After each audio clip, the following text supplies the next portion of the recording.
नमस्कार। YouTube channel पर series चल रही राजस्थान के इतिहास में अपना जैसलमेर की हिस्ट्री। आज बहुत छोटा सा एक टॉपिक मैं लेकर आया हूँ। वह बेहद एक प्रसंग मात्र है, लेकिन है बड़ा विवादित। लेने की वजह भी एक साफ है कि कई जगह पे इतना बड़ा भ्रम फैलाया हुआ है, र्यूमर फैलाया हुआ है इस एक टॉपिक पर। विशेष बात नहीं है, लेकिन चूंकि एक प्रश्न हमें बर्बाद कर सकता है, हमारा भविष्य दांव पर लगा सकता है। एक बड़ा ही भ्रामक सा प्रचार किया गया है, उत्तर भड़कीवाड़। क्या है उत्तर भड़कीवाड़? कई पाठ्य पुस्तकों में, कई जगह पर कई लेक्चरर्स कहते हैं जी उत्तर भड़कीवाड़ भटनेर दुर्ग की ख्याति है। कुछ लोग कहते हैं उत्तर भड़कीवाड़ असल में जैसलमेर दुर्ग की ख्याति है। हम दुर्गों में उलझे हुए रहते हैं। सच्चाई सिर्फ इतनी सी है, उत्तर भड़कीवाड़ न तो जैसलमेर दुर्ग को कहा गया है एवं न ही भटनेर दुर्ग को कहा गया है। असल में ये एक टाइटल है, एक विरुद्ध है, एक उपाधि है जो कि लुद्रवा नरेश और आप लोग देख रहे हैं रावल विजयराज द्वितीय भाटी लांझा जी के द्वारा ग्रहण की गई थी, दी गई थी इनको, इनके विवाह अवसर पर। ये भी बड़ा रोचक है ये चीज़ भी जानना कि ये टाइटल भी कब आपको दिया गया है। तो पहली बात तो ये बिल्कुल क्लियर। आज इस जो यूनिट में आप लोग जैसलमेर की जो सीरीज अपनी चल रही है उसमें जो मैं छोटा सा जो टॉपिक लेने जा रहा हूँ वो व्याख्या करूँगा असल में उत्तर भड़कीवाड़ क्या है। रावल विजयराज द्वितीय भाटी लांझा जी कौन है और लांझा क्यों बोला गया, किस प्रसंग पर इन्हें लांझा बोला गया, तो लांझा का तात्पर्य क्या होता है। राजस्थान इतिहास की खूबसूरती यही है।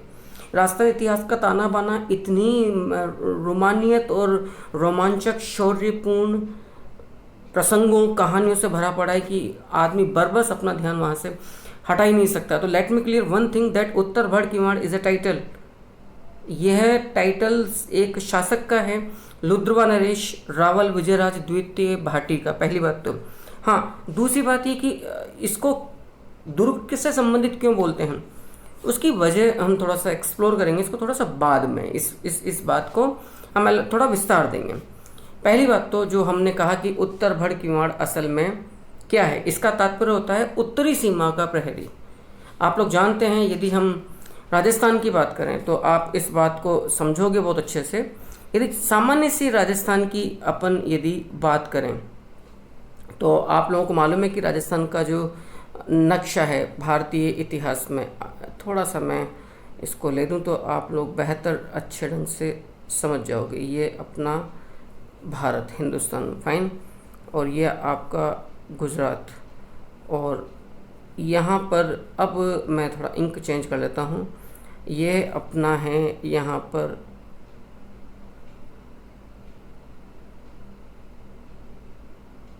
राजस्थान, ये जो रेड जो पिंक वाला जो एरिया है।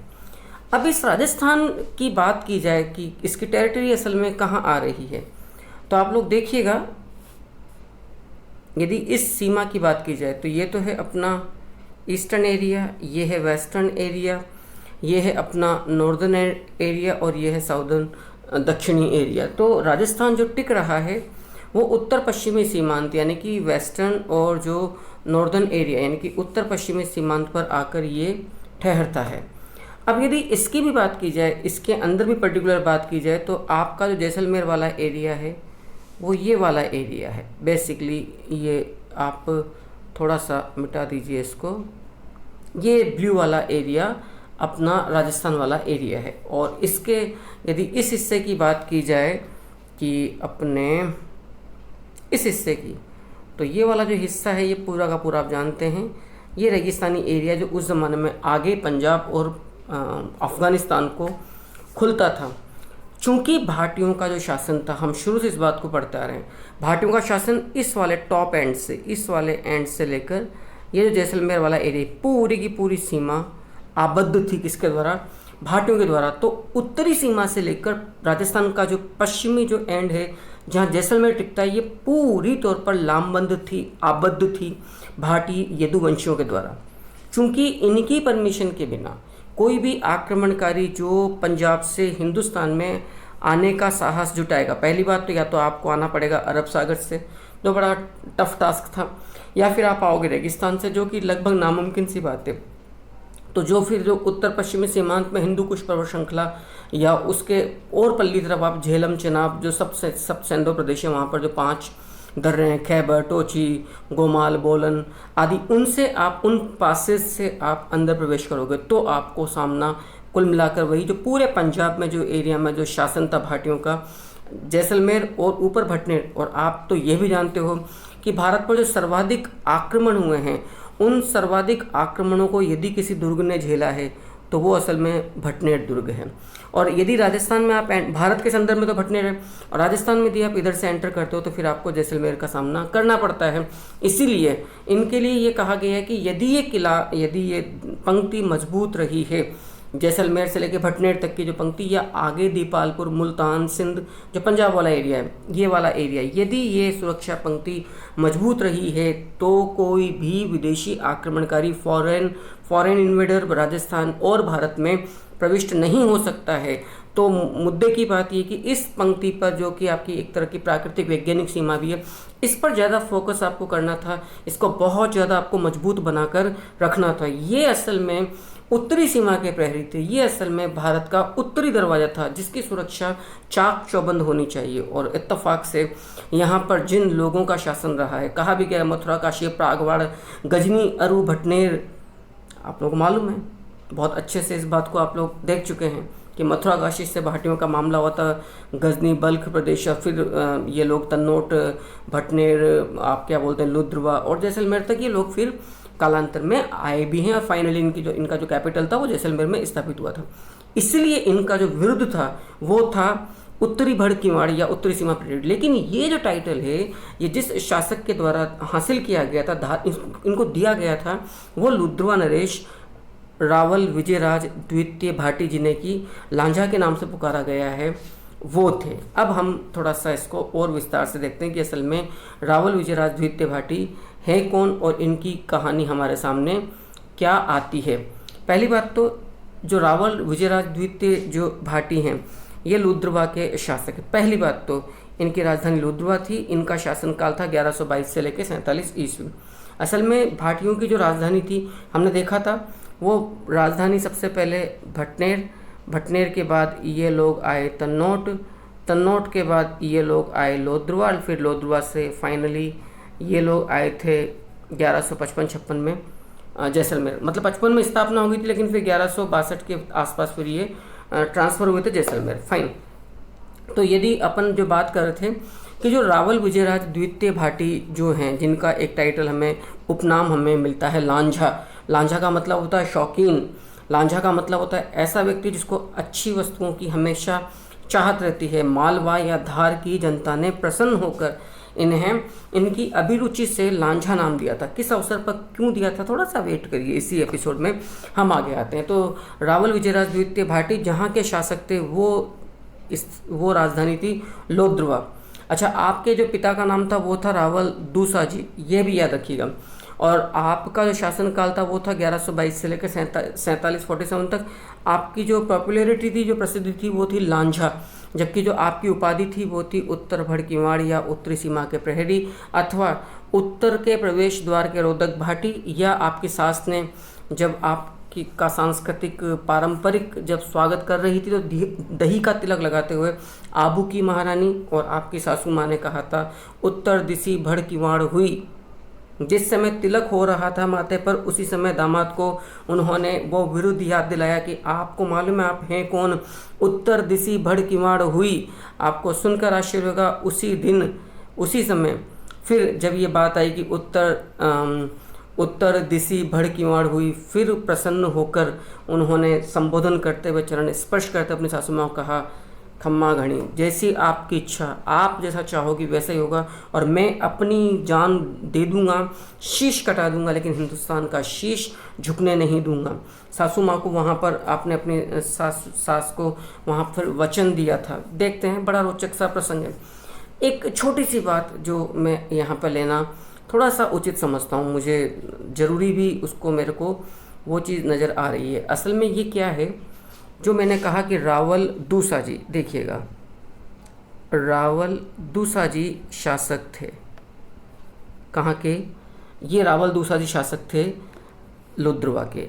आपके रावल दूसा जी के दो पुत्र हमारे सामने आ रहे हैं। ये देखिएगा, जो बड़ा बेटा है वो तो है जैसल,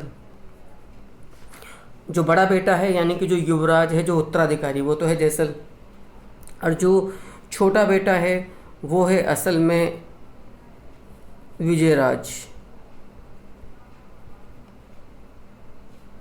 विजयराज लीजिए लिए, विजयराज द्वितीय भाटी आप यहाँ पर टिका दीजिए। तो ये दो पुत्र आपके आ रहे हैं। किसके आ रहे हैं दो पुत्र? रावल दूसा जी का एक बड़ा बेटा तो है जैसल और छोटा बेटा है विजयराज द्वितीय भाटी। तो पक्की बात है कि गद्दी का दावेदार कौन है? युवराज जैसल। गद्दी पर किसको बैठना है? लुद्रवा का शासन किसको संभालना है? जैसल को। लेकिन दो प्रसंग यहाँ पर हमारे सामने आते हैं। असल में अपने राज्यकाल में रावल दूसा जी ने जैसल को तन्नोट और तन्नोट के आगे का जो एरिया था सिंध वाला, वहाँ का आपको एक तरह का जागीरदार बनाकर, वहाँ का गवर्नर बनाकर आपको भेज दिया गया था। तो वहाँ के आप एक तरह के कहना चाहिए हाकिम थे, आप सर्वे सर्वा थे, राइट। इसी बीच विजयराज द्वितीय भाटी जी का जो वैवाहिक संबंध हुआ था वो तो एक तो आबू में हुआ, एक आपका धार में हुआ और एक आपका अनहिल पाटन गुजरात के चालुक्य या सोलंकियों के साथ हुआ था। क्योंकि वहाँ के जो शासक थे सिद्धराज जी वो बड़े शक्तिशाली थे आपके ससुर। तो दो कहानियाँ हमारे सामने आती है। एक कहानी तो ये आती है कि रावल दूसा जी ने अपने छोटे योग्य बेटे को गद्दी का दावेदार घोषित कर दिया। अंत में जैसल अपने अंगरक्षकों के साथ बड़ा ही निराशा भाव में और अपमानजनक स्थिति में अपने आपकी जो जागीर या ठिकाना आपको जो सौंपा गया था, जो नज़र बख्श किया गया था, वो आप वहाँ पर पहुँच गए। और वहाँ जाकर फिर आपने एक उचित क्षण का इंतज़ार किया कि आप अपने छोटे भाई विजयराज द्वितीय भाटी से अपने पिता रावल दूसा जी की मृत्यु के बाद राज्य छीन लें। लेकिन चूंकि विजयराज द्वितीय भाटी खुद अपने आप में बेहद शक्तिशाली शासक थे लुद्रवा के, दूसरी बात आपका जो ससुराल पक्ष था विजयराज द्वितीय भाटी का, गुजरात के चालुक्य सोलंकी, उनका पूरा सपोर्ट था। दे वर टू मच माइटी और वो काफ़ी खुद बड़े शक्तिशाली पावरफुल इनका ससुराल पक्ष था। इस चक्कर में जैसल की उम्र बढ़ती चली गई, वो वृद्धावस्था तक पहुंच गए, लेकिन वो लुद्रवा का राज्य नहीं पा सके। मुद्दे की बात ये है, यद्यपि वो इंतजार करते रहे, क्योंकि एक तो विजयराज द्वितीय भाटी की लुद्रवा में अपनी शक्ति और फिर चालुक्य सोलंकियों का उनका पूरा सपोर्ट था। असल में इनको ये उम्मीद थी जैसल को कि गद्दी का जो स्वाभाविक उत्तराधिकारी है लुद्रवा की गद्दी का, वो चूंकि मैं हूँ तो गद्दी मुझे मिलनी चाहिए। तो उन्हें यह भी लग रहा था कि जब विजयराज द्वितीय भाटी की मृत्यु होगी या हत्या होगी या युद्ध जो भी होगा, यदि इनका अंत हो जाता है तो पक्की बात है गद्दी मुझे मिलनी है।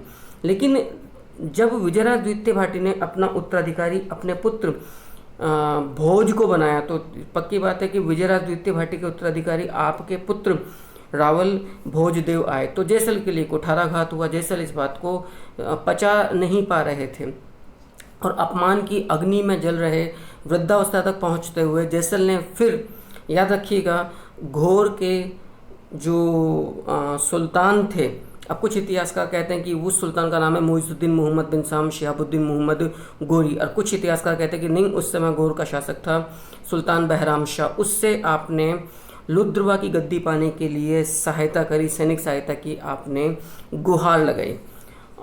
कई मायनों में हम कह सकते हैं यदि हम राष्ट्रीयता को देखते हुए कि ये गलत था, लेकिन समकालीन परिस्थितियों में चूंकि एक राष्ट्रीय रूपरेखा या राष्ट्रीयता की चेतना उस रूप में नहीं थी जिस रूप में मॉडर्न टाइम में हम लोग अपने आप को देखते हैं या पाते हैं, जो भी है, लेकिन हमें उन परंपराओं का सम्मान करना ही होगा जो भी हालात थे। मुद्दे की बात यह है कि जैसल जो था वो घोर के जो शासक थे सुल्तान बहराम शाह या आप कह सकते हैं मोहम्मद गोरी, दोनों बातें आती, बेसिकली जनरली बहराम शाह की बात ज़्यादा आती, उनके पास पहुँचे। बहराम शाह को भी लगा कि ये एक पपेट के रूप में या एक कठपुतली के रूप में एक अच्छा मुद्दा हमें मिल रहा है हिंदुस्तान में अपना पैर जमाने के लिए, यदि हमें एक तुरुप का पत्ता मिलता है तो। और पक्की बात, यदि हमारा सहयोगी, हमारा मित्र यदि यहाँ पर गद्दी पर बैठेगा तो निश्चित तौर पर हमारे लिए वो एक सॉफ्ट कॉर्नर रहेगा, जब एक प्लेटफॉर्म या लॉन्चिंग पैड का काम करेगा, जब हम हिंदुस्तान की तरफ अपना मतलब अग्रिम दस्ते भेजेंगे या अभियान करेंगे, सामरिक अभियान करेंगे। ठीक है साहब। तो जैसल ने रावल दूसा जी की मृत्यु के बाद जब विजयराज द्वितीय भाटी गद्दी पर बैठे उनकी मृत्यु के बाद उम्मीद थी कि गद्दी मुझे मिलेगी, लेकिन जब गद्दी विजयराज द्वितीय भाटी ने अपने पुत्र भोजदेव को दी तो फिर जयसल बहराम शाह या मोहम्मद गोरी के सेनापति के तौर पर उनके सेनाओं के साथ अश्वारोही टुकड़ी के साथ लुद्रवा तक आया। भोजदेव युद्ध स्थल में लड़ता हुआ मारा गया और इस प्रकार से जयसल लुद्रवा की गद्दी पर आए। लेकिन चूंकि जयसल को लग गया था कि Ludrava is not a safe place, क्योंकि जब मैं खुद किसी बाहरी आक्रमणकारी की सहायता से लुद्रवा को इजीली जीत सकता हूं तो पक्की बात है कि मेरी स्थिति भी फिर यहाँ पर निरापद नहीं है, असुरक्षित बनी रहेगी। तो उन्होंने फिर अपने ही राज्य में एक उचित स्थान की तलाश करवाई, अन्वेषण किया सुरक्षित स्थान का, और फिर वो निकला त्रिकुटाकृति पहाड़ पर वो जगह पाई गई जहाँ पर ब्राह्मण ईसा के आशीर्वाद से जयसल को, क्योंकि ब्राह्मण ईसा ने फिर वहाँ पर कहते हैं कि श्री कृष्ण और अर्जुन के साथ साथ पहुँचने की कथा और सुनाई थी और एक साक्ष्य दिया। फिर वहाँ पर सोनारगढ़ या जैसलमेर शहर की स्थापना हुई और इस प्रकार से जयसल जो थे वो जैसलमेर के संस्थापक बने। यद्यपि संस्थापक जैसलमेर या सोनारगढ़ के राव जयसल है, लेकिन याद रखिएगा जैसलमेर के सोनारगढ़ में पहला जो राज्याभिषेक हुआ था भाटी नरेश वो थे शालिवाहन द्वितीय। याद रखिएगा इस बात को बहुत क्लियर से। ये एक छोटा सा आपको यहाँ पर मैटर समझना था। अब आगे देखिएगा, तो हम जो बात करने जा रहे हैं कि इनके पिता का नाम है रावल दूसा जी, आपकी उपाधि थी उत्तर भड़कीवाण, आपकी प्रसिद्धि लांझा थी, आपकी राजधानी लुद्रवा थी विजयराज द्वितीय भाटी की, और आपका शासनकाल था 1122 से लेकर 47। आपके वैवाहिक संबंध दो जगह पर हुए थे। एक वैवाहिक संबंध तो आप लोग देख रहे हैं कहाँ पर, धार में, और एक आप देख रहे हैं अनिल पाटन में, कहाँ, गुजरात में। धार नरेश, ये बेहद यहाँ एक बड़ा रोचक प्रसंग है इस संदर्भ में। धार नरेश तिलोक चंद परमार की 3 पुत्रियां थी, तीनों पुत्री का विवाह एक साथ तय हुआ था। एक तो आप क्या बोलते हैं अनिल पाटन के राजा सिद्धराज जी के साथ, एक मेवाड़ के रावल विजय सिम्हा के साथ, और एक भाटी युवराज, उस समय शासक नहीं बने थे, रावल दूसा जी का शासन था लुद्रवा में, उनके युवराज जो हमारे सामने हैं युवराज विजयराज द्वितीय भाटी, अभी ये शासक नहीं बने हैं, याद रखिएगा 1122 से पहले की बात है। वहाँ पर एक बड़ा विवाद हो गया, उसने दिशा दशा बदल दी। असल में रावल विजयराज द्वितीय भाटी, आप समझिएगा, माफ़ करना, युवराज विजयराव द्वितीय भाटी जब बारात लेकर 700 लोगों की बारात लेकर जब ये धार पहुँचे परमार राजा तिलोक चंद की पुत्री से विवाह करने, तो वहाँ पर एक विवाद हो गया, कहा सुनी हो गई। जो मेवाड़ के रावल थे विजय सिम्हा, याद रखिएगा, मैं मेंशन कर देता हूँ, जो रावल मेवाड़ के जो रावल थे विजय सिम्हा, याद रखिएगा, वो एक छोटी सी झारी, विजय सिम्हा, वो एक छोटी सी झारी से कपूर का छिड़काव कर रहे थे। अब ये विवाद इतना किसी इस बात को लेकर कोई विवाद हुआ, ये विवाद इतना बढ़ गया कि ये अपमानजनक स्थिति हो गई जैसलमेर लुद्रवा के युवराज विजयराज द्वितीय भाटी के लिए। अंत में उन्होंने अपने सेवकों को आदेश दिया कि चाहे कितनी ही बड़ी कीमत चुकानी पड़े, पूरे जैसलमेर का स्वर्ण भंडार खत्म हो जाए, चाहे सामरिक अभियान करना पड़े, चाहे धन लूट कर आना पड़े, लेकिन धार और उसके आसपास जितने भी जल स्रोत हैं, जिनमें उस जमाने की धार की जो सबसे प्रसिद्ध झील थी जिसका नाम है सहस्त्रलिंग झील, याद रखिएगा, उस तमाम जितने भी वाटर रिजर्वायर या जल स्रोत हैं, उन सब के अंदर सुगंधित महंगे कर्पूर का छिड़काव कराओ, ताकि यहाँ की प्रजा चिरकाल तक उस सुगंधित जल का सेवन कर सके और तमाचा पड़े मेवाड़ के रावल पर कि आपकी कहा सुनी हुई है तो किससे हुई। आप जरा सी चुटकी भर एक बोरी आप एक कर्पूर लेकर यहाँ पर क्या शो ऑफ कर रहे हो, क्या इतरा रहे हो। बहरहाल युवराज विजयराज द्वितीय भाटी के द्वारा आदेश दिया गया, बहुत महंगे दामों पर धार और उसके आसपास जितने कर्पूर के जो सुगंधित कर्पूर के भंडार थे उन्हें खरीदा गया, और धार की प्रसिद्ध सहस्त्रलिंग झील और जितने जल स्रोत थे, कुएँ, बावड़ियाँ, तालाब जो भी थे, उनमें उनको मिलाया गया। धार की जनता ने धाप कर, धापने का मतलब शायद होता है गले तक, मतलब सैचुरेशन होना, संतुष्टि होना, तो कई लंबे अरसे तक सुगंधित जल का सेवन किया। इसीलिए धार की जनता ने प्रसन्न होकर, आपको खुश होकर आपको लांझा नाम दिया। लांझा का मतलब होता है शौकीन इंसान, जो एक बार दिमाग पर साइकिक इंसान जिसके चढ़ जाए तो फिर वो वही करेगा जो उसने ठान रखा है। तो लांझा ऐसे शौकीन व्यक्ति को कहते हैं, और लांझा ऐसे व्यक्ति को भी कहते हैं जो अच्छी वस्तुओं का अच्छी वस्तुओं के सेवन का शौक़ रखता है, उनका वो चाहत रखता है। इसलिए धार की जनता ने आपको लांझा उपनाम दिया था, जो आपकी प्रसिद्धि है। लांझा का मतलब होता है शौकीन इंसान, ऐसा इंसान जो अच्छी वस्तुओं के सेवन की चाहत रखता है। ये तो हुआ कि लांझा क्यों बोला गया। दूसरी बात, अभी जैसा मैंने कहा, आपके जो षड्यंत्रकारी ज्येष्ठ भाई थे वो था असल में जैसल, ये देख लीजिए। और आपका जो उत्तराधिकारी बना वो था आपका पुत्र युवराज भोजदेव, राइट। जैसल रावल विजयराज द्वितीय भाटी के जीते जी, उनके काल में तन्नोट से कभी आगे नहीं बढ़ पाया और वो चाहकर भी लुद्रवा के शासन को या गद्दी को नहीं पा सका। उसने सपना जो घोर गजनी के जो सुल्तान बहराम शाह या मुइजुद्दीन मोहम्मद बिन साम शिहाबुद्दीन मोहम्मद गोरी के सहयोग से, याद रखिएगा, रावल विजयराज द्वितीय भाटी के पुत्र भोजदेव के काल में किया था। एक तरह का ये राष्ट्रद्रोह था, लेकिन जो भी है, कई बार इतिहास में कुछ बड़े निष्ठुर प्रसंग होते हैं जिन्हें हमें बड़े ही तार्किक ढंग से अपनी भावनाओं को एक कोने में दबाकर देखना पड़ता है। ये प्रसंग भी कुछ इसी तरह का है। असल में एक घटना और आती है, अनिल पाटन गुजरात, चालुक्य नरेश, जयसिंह या सिद्धराज, दोनों नाम आते हैं कि राजकुमारी के साथ भी आपका विवाह हुआ था। लेकिन एक शादी आपकी और हुई थी आबू के साथ, यहाँ पर मैं मेंशन करना भूल गया हूँ, मैं लिख देता हूँ आपके सामने ताकि आपको ये ध्यान रहे, आप नोट कर लें। तीसरी शादी जो आपकी हुई थी वो असल में हुई थी एक आबू राजकुमारी से, याद रखिएगा, ये भी काफ़ी हुई। तो आपका जो एक विवाह हुआ था तीसरा, वो हुआ था आबू की। इस आबू की राजकुमारी के विवाह के वक्त ही, आबू राजकुमारी के विवाह के वक्त ही एक बड़ी प्रसिद्ध घटना घटी। तो 3 विवाह हो गए, एक तो धार नरेश तिलोकचंद परमार की पुत्री परमार राजकुमारी के साथ, एक आपका अनिल पाटन गुजरात में चालुक्य राजकुमारी के साथ, और एक आबू की जो परमार राजकुमारी थी उसके साथ। आपके आबू की विवाह अवसर पर जब आप पहुँचे तो अपनी रानी, मतलब आपकी होने वाली रानी को ब्याहने जब आप पहुँचे तो वहाँ पे एक बड़ी घटना घटी।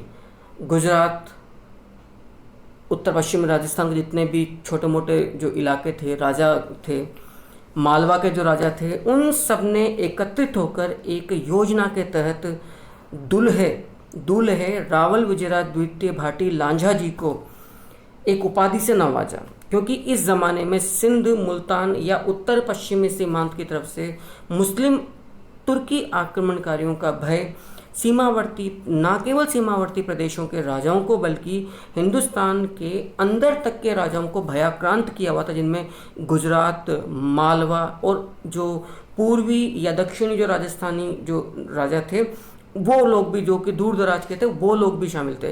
तो सभी राजाओं ने गठबंधन करके एक योजना के तहत एक आम सहमति से आबू के अंदर जो दूल्हा आया था जैसलमेर का, माफ़ करिएगा, लुद्रवा, जैसलमेर राज्य मतलब लुद्रवा का शासक रावल विजयराज द्वितीय भाटी को कहा, उत्तर भड़ किवाड़ भाटी दिसी हुई। आप आज से उत्तरी सीमा के प्रहरी हैं, आज से आप उत्तर पश्चिमी सीमांत से जो मुस्लिम आक्रमणकारी जो हमारी सांस्कृतिक, राजनीतिक, धार्मिक, सामाजिक ढांचे को बर्बाद करके हमारे यहाँ के सतित्व, स्त्री धन और कई प्रकार का जो भी हमारे यहाँ की ग्लोरिया विभव, उनको वो नेस्तानुबूत करने पर तुले हुए, उनके विरोध में आपको एक बाधा या प्रतिरोध या आपको लक्ष्मण रेखा का काम करना है। यानी कि आप उत्तरी सीमा के प्रहरी हैं, आप उत्तर भड़ की मार हैं। और कहते हैं कि जब ये तो उपाधि दी गई और जब वो अपने विवाह के लिए जब महलों की तरफ, आबू के महलों की तरफ जब प्रस्थान कर रहे थे तो रीति रिवाज होने से पहले आबू की महारानी यानी कि रावल विजयराज द्वितीय भाटी की जो सासू माँ थी, उन्होंने दही का तिलक इनके माथे पर करते वक्त इसी टाइटल को पुनः दोहराया कि उत्तर भड़ की माड़ भाटी दिसी हुई, नतमस्तक हुए और अपनी सासू माँ को वचन दिया, जो आज्ञा माँ आपकी, शिरोधार्य आपकी माँ आज्ञा और आप मेरी माँ समान है। और जो उपस्थित राजाओं ने जो मुझे जो दायित्व सौंपा है कि जब तक मेरी अंतिम सांस चलती रहेगी मुस्लिम आक्रमणकारी राजस्थान या हिंदुस्तान में प्रवेश नहीं कर पाएंगे और अंदर के राजाओं को, प्रदेशों को, जनता को भयभीत होने की आवश्यकता नहीं है। तब उससे इनका जो राज जो चिन्ह था मैंने स्पष्ट किया था, उसमें ढाल के नीचे जो लिखा हुआ था छत्राला यादवपदी, तब से इसके नीचे आने लगा उत्तर भिड़किवाड़ भाटी। और यहीं से तमाम राजाओं ने, क्योंकि इसके बाद रावल विजयराज द्वितीय भाटी के बाद जो गद्दी पर आया वो भोजदेव आया, फिर भोजदेव से जैसल, तो फिर लुद्रवा और जैसलमेर के जितने भी नरेश थे उन सब का जो विरुद्ध हुआ, जो उपाधि हुई, वो उत्तर भड़कीमाड़ हुई। इसीलिए जैसलमेर दुर्ग की ख्याति भी हम उत्तर भड़कीमाड़ के रूप में देखते हैं, ना कि भटनेर की। लेट में क्लियर। अभी मैं इसी एपिसोड में आगे और इस पर प्रकाश डाल दूंगा, यद्यपि मैं पिछले एपिसोड सीरीज में स्पष्ट कर चुका हूँ। तो यहाँ पर स्पष्ट तौर पर उत्तर भड़कीमाड़ बोला गया है। आगे देखिएगा इसी बात को कि इनके जो उत्तराधिकारी थे वो थे युवराज भोजदेव, राइट। ये बात आप लोगों ने देख ली है। और इनके काल की जो प्रमुख घटनाएं वो क्या क्या हैं, मैंने कहा एक घटना है राज्यारोहण के समय की आरंभिक समस्याएं असल में क्या थी। आरंभिक समस्या ये थी कि इनके पिता रावल दूसा जी ने अपने ज्येष्ठ पुत्र जैसल को तन्नोट या सिंध का प्रदेश दे दिया था और यहाँ की गद्दी सौंपी थी, लुद्रवा की गद्दी सौंपी थी विजयराज अपने छोटे पुत्र दूसा जी ने विजयराज द्वितीय भाटी को। एक प्रसंग तो यह आता है। दूसरा प्रसंग यह आता है कि रावल दूसा जी की मृत्यु के पश्चात एक षड्यंत्र के द्वारा छोटे भाई जैसल के छोटे भाई राजकुमार विजयराज द्वितीय भाटी ने अपने जो ससुराल पक्ष था अनिल पाटन के चालुक्यों या सोलंकियों के सहयोग से राव जैसल को गद्दी से बेदखल किया और तन्नोट से उसको आगे नहीं बढ़ने दिया, उसकी घेराबंदी की गई और लुद्रवा की गद्दी रावल विजयराज द्वितीय भाटी ने हत्या ली। ये अपमान जैसल जी कभी नहीं सहन कर पाए, लेकिन वो रावल विजयराज द्वितीय भाटी के जीते जी कभी लुद्रवा की गद्दी नहीं पा सके। उन्हें घोर निराशा तब हुई जब उनकी आशा भी और धैर्य चुक गया, खत्म हो गया। और फिर विजयराज द्वितीय भाटी ने अपना उत्तराधिकारी अपने पुत्र भोजदेव को नियुक्त कर दिया। तब भोजदेव से अपना पैतृक अधिकार पाने के लिए, अपना पैतृक राज्य पाने के लिए रावल जैसल ने घोर या गजनी का जो शासक था सुल्तान बहराम शाह या मुहम्मद गोरी, उससे सहायता याचना करी और उसके सेनापति के रूप में उसकी सेना के साथ लुद्रवा तक चढ़ाया। रावल भोजदेव जो युवा थे और आपके असले भतीजे थे वो लड़ते हुए युद्ध स्थल में मारे गए। कहते हैं भोजदेव का सर कटकर लुद्रवा से 15 किलोमीटर आगे जाके गिरा था और कबंध उनका जो धड़ था वो काफ़ी देर तक लड़ता रहा था। इस प्रकार से जो जैसल थे वो लुद्रवा की गद्दी पर आए। फिर उन्होंने लुद्रवा को असुरक्षित जानते हुए, क्योंकि उन्होंने खुद ने बाहरी विदेशी आक्रमणकारियों के सहयोग से लुद्रवा को पराजित कर दिया था, तो इनको लग रहा था कि जब ऐसा मैं कर सकता हूँ तो Ludrava is not a safe capital for our empire.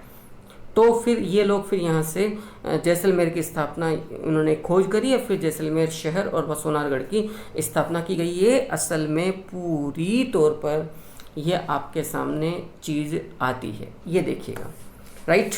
तो आप समझ सकते हैं जो पूरा मैंने जो एक पूरा मैटर दिया है यहाँ पर, आप जो मैंने अभी स्पष्ट किया है। और उत्तर भड़कीमाड़ के रूप में एक बात और देख सकते हैं कि दशरथ शर्मा ने अपनी पुस्तक राजस्थान थ्रू दी एजेस के वॉल्यूम 1 के पेज नंबर 283 पर लिखा है कि रावल विजयराज, दोबारा देख लीजिएगा, दशरथ शर्मा ने अपनी पुस्तक Rajasthan through the ages volume number 1 के पेज नंबर 283 पर लिखा है कि रावल विजयराज लांझा ने अपनी उपाधि उत्तर भड़कीमाड़ की सत्यता को सिद्ध करने के लिए गजनी शासक अमीर खुसरो शाह के विरुद्ध युद्ध में अजय मेरू के विग्रह चतुर्थ चाहमान का साथ दिया था। यद्यपि इस पर कुछ संशय है, कारण विग्रह चतुर्थ चौहान और जो रावल विजयराज द्वितीय भाटी था इनके शासनकाल में थोड़ा अंतर रहा है। संभवतः ये अर्णोराज चौहान था, यानी कि विग्रह चतुर्थ चौहान के पिताजी थे, जो भी है। लेकिन कुल मिलाकर बात ये कि विजयराज द्वितीय भाटी ने उन्हें जो उपाधि उनके विवाह अवसर, आबू के विवाह अवसर पर उत्तर पश्चिमी भारत के, मध्य भारत के राजाओं के द्वारा प्रदान की गई थी उत्तर भड़कीमाड़ भाटी, उसको उन्होंने अक्षरशः सत्य प्रमाणित सिद्ध करने का प्रयास किया। इस चैप्टर का जो लास्ट पोर्शन है आप उसको ठीक से देखिएगा, ये देखिएगा।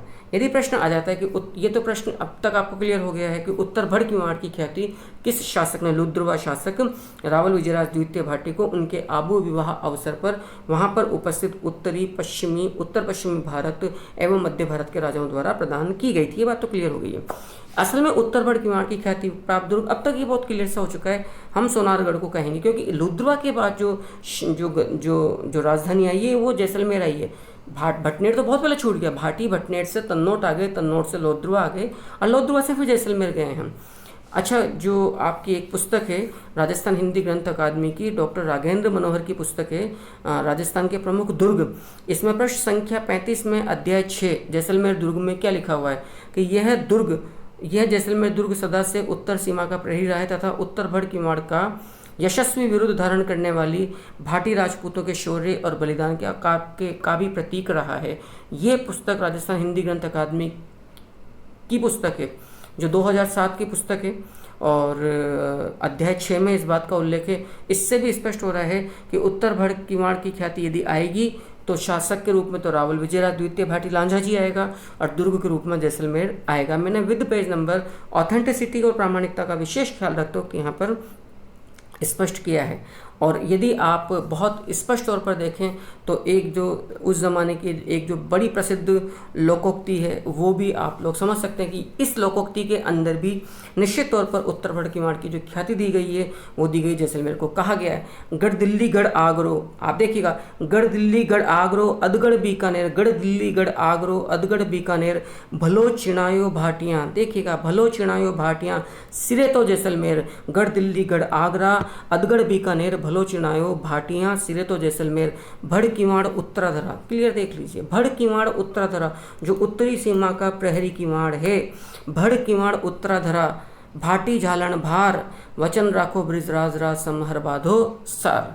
नमस्कार, वंदे मातरम। स्पष्ट तौर पर आप समझ सकते हैं। एपिसोड का एंड करते करते मैं और क्लियर कर दूं कि इसके द्वारा आप पूरी तौर पर समझ सकते हैं कि उत्तर भड़ किवाड़ यदि कहा गया है तो वो है फिर जैसलमेर। इस ब्लॉग को दोबारा देख लीजिए, आपको क्लियर सी बात समझ में आ जाएगी। तो इजाज़त दीजिए मुझे, नमस्कार, तब तक के लिए शुभ रात्रि।